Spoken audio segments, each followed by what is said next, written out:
गौतम बुद्धाची ही छोटीशी कथा अगदी सत्यावर आधारित की काय होतं, एकदा सिद्धार्थ गौतम बुद्ध जेव्हा राजकुमार असतात ते त्यांच्या चंदकाला सांगतात की आपली काय करायचं आहे, आपल्याला नगरामध्ये फिरून यायचं आहे.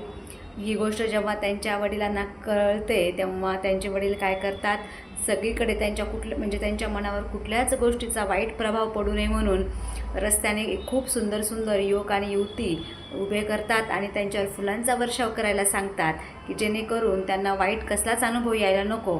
परंतु रस्त्याच्या कडेला त्यांना एक म्हातारा उभा दिसतो. तो खूप असं वाकून चालतोय, त्याच्या हातामध्ये काठी आहे. त्यावर गौतम बुद्ध विचारतात, हा म्हातारा असा का चालतो आहे? त्याच्यानंतर ह्याच्या चेहऱ्यावर अशा सुरकुत्या का आहेत आणि हे सगळेजण आजूबाजूला माझ्या सुंदर व्यक्ती आहेत आणि हा एवढा कुरूप का दिसत आहे? त्यावर छंदक म्हणतो की हाही एक दिवस